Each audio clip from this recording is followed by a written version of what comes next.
Hello students, today we are in part 4 of class 9 subject mathematics, chapter number 10. Its name is circles and today's teaching point is perpendicular from the center to chord. हम क्या करेंगे कि part 1 part 2 में basic concept clear किया गया था, part 3 में theorem improve किए थे, पार्ट 4 में हम फिर थ्योरम प्रूव करने जा रहे हैं। ये चीज 5-6 तक कंटिन्यू रहेगा। उसके बाद हम पार्ट 7, पार्ट 8, पार्ट 9 उसमें ये जितने कॉन्सेप्ट है, जितने थ्योरम है, उससे रिलेटेड आपका जो बुक में क्वेश्चन है और एडिशनल क्वेश्चन है उसको सॉल्व करेंगे। तो चलिए पार्ट 4 का आज का जो टीचिंग पॉइंट है उसको आगे बढ़ाते हैं। इससे रिलेटेड जो थ्योरम है आपके बुक में वो थ्योरम हो गया the perpendicular drawn from the centre of a circle to a chord bisect the chord. Question form में उसको चालू कर दिए, प्रूव इट। ये प्रूफ कभी कभी शुरू में भी रहता है, लास्ट में नहीं होकर, ऐसे एग्जाम में आते हैं। तो हम आगे बढ़ते हैं, इसको प्रूव करते हैं। सॉल्यूशन देखिए, पहले जो दिया हुआ है इंफॉर्मेशन उसको हम ड्रॉ करेंगे। तो क्या है, क्या चीज दिया है? परपेंडिकुलर। कहां से परपेंडिकुलर है? सेंटर से है, मतलब सेंटर है, परपेंडिकुलर है। क्या देगा सेंटर? सर्कल का, मतलब सर्कल है, सर्कल है, सेंटर है, उससे परपेंडिकुलर है। कहां परपेंडिकुलर है? टू ए कार्ड, मतलब कार्ड लिए है। ठीक है, तो जो हमारे गिवन इंफॉर्मेशन है उसके अनुसार सर्कल है, उसका सेंटर है मान लीजिए ओ, फिर कार्ड है मान लीजिए ए बी, वहां ओ से ए बी के ऊपर परपेंडिकुलर है, तो मान लीजिए कि ये है ओ सी और ये परपेंडिकुलर है, यानी कि ये 90 डिग्री और ये 90 डिग्री का एंगल बना है। तभी हम कह सकते हैं कि ओ सी परपेंडिकुलर ए बी। चलिए इसको हम लोग लिख लेते हैं। लेट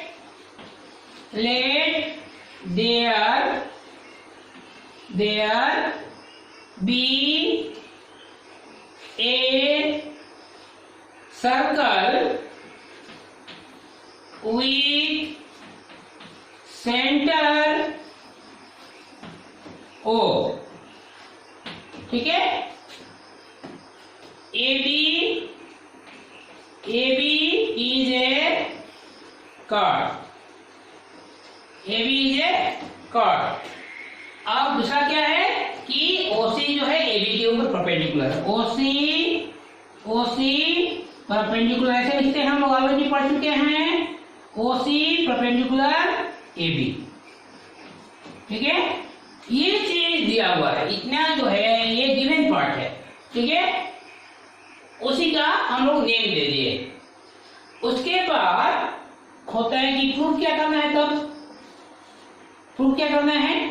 टू प्रूव, क्या प्रूव करना है कि बाइसेक्ट द कार्ड। कौन सा बाइसेक्ट करते? कौन? The perpendicular. The perpendicular drawn from the centre of a circle to a chord, the perpendicular drawn from the centre of a circle to chord bisect the chord. ये जो perpendicular है A B को bisect करता है। Bisect करने का मतलब कि ए बी को दो इक्वल पार्ट में कहां पर? सी पर बांटता है। मतलब कि ए सी इक्वल टू बी सी हम प्रूव कर देंगे। तब हम कह सकते हैं कि ओ सी बाइसेक्ट ए बी। ठीक है, तो क्या प्रूव करना है? O C bisects A B.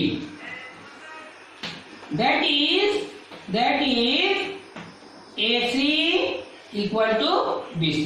AC equal to BC हम प्रूव कर देंगे तो कहेंगे कि OC क्या कर रहा है? ए बी को बाइसेक्ट करता है। ठीक है, तो अब देखिए हम थोड़ा दिमाग पर बल देंगे कि ये जो गिवन सिचुएशन में हमें पता है कि ये परपेंडिकुलर है, यानी कि ये 99 डिग्री है, ए भी एक कॉर्ड है, प्रूव करना है कि ए और ए इक्वल है। जो हमारा फिगर है वो फिगर इस प्रूफ को करने के लिए सफिशिएंट नजर नहीं आता है, तो हमें सोचना पड़ेगा कि हम एडिशनल इसमें क्या काम करेंगे। जो एडिशनल काम करेंगे वो होता है कंस्ट्रक्शन, वो कंस्ट्रक्शन में आता है। जो दिया हुआ है उसके अलावा कुछ काम करते हैं तो वो होता है कंस्ट्रक्शन। तो क्या हम कुछ कंस्ट्रक्शन कर सकते हैं जिसके आधार पर हम प्रूव करेंगे कि ये दोनों इक्वल है। हम सोचेंगे तो लगेगा कि यदि हम दो ट्रायंगल बना देते हैं, दो ट्रायंगल बना दे यदि हम, और इस दोनों ट्रायंगल में को यदि हम कॉन्ग्रुएंट प्रूफ कर दे, दोनों ट्रायंगल मतलब कौन सा triangle? Triangle A O C and triangle B O C, मतलब कि ए वाला ट्रायंगल और ए वाला ट्रायंगल दोनों को किसी प्रकार से जो क्राइटेरिया होता है कॉन्ग्रुएंसी का, उसको अप्लाई करके यदि हम करके ये दिखा देते हैं कि दोनों ट्रायंगल कॉन्ग्रुएंट है और ये इसका करस्पॉन्डिंग पार्ट है, तो काम बन जाता है। चलिए हम ट्राई करते हैं। तो सबसे पहले कंस्ट्रक्शन में जो एडिशनल हम काम किए उसको कंस्ट्रक्शन में लिखते हैं, और फिगर डायग्राम में क्या करते हैं उसको डॉट डॉट से दिखाते हैं कंस्ट्रक्शन। तो join O A and O B, O A और ओ बी को ज्वाइन कर दिया। ठीक है, अब हम प्रूव करेंगे। थोड़ा हम देखते हैं क्या प्रूव करने का स्कोप बनता है क्या। अभी ये ट्रायंगल में और ये ट्रायंगल में क्या चीज हमें इक्वल नजर आता है, क्योंकि इक्वालिटी के आधार पर ही हम कॉन्ग्रुएंसी को प्रूव करते हैं। तो हम देखते हैं कि ये जो ओसी लाइन है, ओसी जो है, ये ट्रायंगल ए ओ सी और बी ओ सी दोनों में मौजूद है। दोनों में ओसी एक चीज वो दिखाई दे रहा है, हमें दिखाई दे रहा है, तो इसका ओसी और उसका ओसी दोनों इक्वल हो गए। एक ही चीज है, दोनों में है। इसके अलावा हम देखते हैं कि ये जो है 90 डिग्री है और ये 90 डिग्री है, दो चीज हमें दिखाई दिया। जब ये 90 है तो हम याद करेंगे जो कॉन्ग्रुएंस ऑफ ट्रायंगल चैप्टर है, उसमें जो टॉपिक है उसमें राइट एंगल ट्रायंगल से रिलेटेड क्या थ्योरम है, आरएचएस में क्या होता है कि राइट एंगल ट्रायंगल बना पड़ेगा आर, एच मतलब हाइपोटेन्यूस। तो हाइपोटेन्यूस में देखते हैं कि ये राइट एंगल है, इसका ये हाइपोटेन्यूस है और इसका हाइपोटेन्यूस ये है इस ट्रायंगल का। क्या दोनों इक्वल है? तो हम देखेंगे ओ ए क्या है, रेडियस, ओ बी क्या है, रेडियस। हाँ इक्वल है, क्योंकि एक सर्कल में जितने रेडियस होते हैं सब इक्वल होते हैं, तो ये दोनों इक्वल हो गया, ये कॉमन हो गया और ये दोनों एंगल इक्वल है, राइट एंगल है, तो आर एच सेटिस्फाइड हो गया। तो इसके आधार पर ये दोनों ट्रायंगल कॉन्ग्रुएंट हो जाएंगे। पहले हम इसको इतना काम कर लेते हैं। हम लिखते हैं between triangle A O C and triangle B O C, देखिए क्या क्या इक्वल है। Number 1 O OC equal to OC। क्या है, क्यों इक्वल है, कॉमन है, ये दोनों में कॉमन साइड है, दोनों ट्रायंगल में ही है, इसलिए ऑब्वियसली ये इक्वल है। फिर क्या है, एंगल OCA,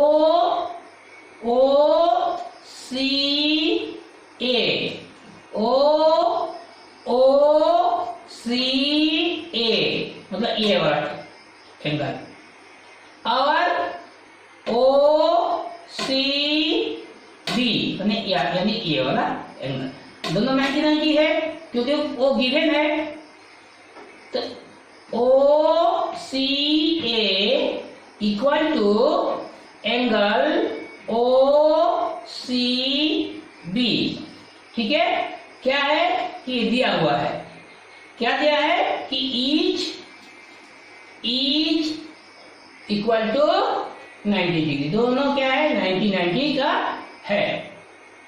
उसके बाद OA इक्वल टू OB, किस लिए इक्वल है, क्योंकि ये रेडी है, रेडियस का plural form radii are same circle, same circle का जितना रेडियस होते हैं, जितने भी रेडी होते हैं वो इक्वल होते हैं, तो रेडी आर सेम सर्कल।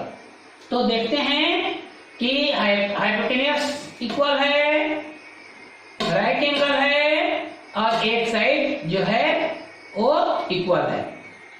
तो RHS होने के लिए सफिशिएंट हो गया, तो हम लिखेंगे कि ट्राइंगल, पहला ट्राइंगल जैसे भी लिख लेंगे AOC, कॉन्ग्रुएंट ट्राइंगल मैच करना पड़ेगा। देखिए इसका ए कहां पर है, इसमें यहाँ पर नहीं है, यहाँ पर है, कहां पर ए है, यहाँ ए लास्ट में, तो यहाँ पर लास्ट में क्या है B, तो हम लिखेंगे B। फिर क्या है O कहां पर है, यहाँ पर, O फर्स्ट में है, तो यहाँ पर फर्स्ट में क्या है O, ठीक है BO। फिर क्या है C कहां पर है, यहाँ पर, C का है सेकंड में, यहाँ पर सेकंड में, ठीक है सेकंड में हो गया। तो ट्रायंगल AOC, ठीक है, कॉन्ग्रुएंट ट्रायंगल BOC, कौन सा रूल अप्लाई हुआ, RHS रूल, हम ऑलरेडी पढ़ चुके हैं, कॉन्ग्रुएंट का ट्रायंगल ऑलरेडी पढ़ चुके हैं। जब दोनों ट्रायंगल इक्वल हो गया, ये कॉन्ग्रुएंट हो गया, तो इसका जो इंफॉर्मेशन नहीं है, जो गिवन नहीं है, वो अपने आप इक्वल हो जाएगा। ये इसके इक्वल है, ये कॉमन है, ये इक्वल है, ये एंगल इसका इक्वल हो गया, ये वाला इसका इक्वल हो गया, ये साइड इससे। तो हमें इसे प्रूव करना नहीं है, जिस चीज को प्रूव करना है उसी चीज को हम लेंगे। तो क्या हो जाएगा, इसका AC, इसका BC, देखिए AC फर्स्ट थर्ड करस्पॉन्डिंग होना पड़ेगा, इसका फर्स्ट, इसका थर्ड, इसका थर्ड। तो therefore AC equal to first third, इसमें भी फर्स्ट थर्ड BC, ठीक है। ये हम लिखते हैं CPCT, corresponding parts of congruent triangle, ठीक है, corresponding part of congruent triangle, ठीक है, करस्पॉन्डिंग पार्ट फर्स्ट थर्ड, अब किसका करस्पॉन्डिंग पार्ट, किसका कॉन्ग्रुएंट ट्रायंगल्स का, ठीक है। तो AC इक्वल टू BC, और यही हमें प्रूव करना था, ठीक है, प्रूफ हम लोग लिख देंगे, ठीक है। तो हम लोग इस प्रकार से पार्ट 5 में इससे रिलेटेड अब पढ़ेंगे। Thank you.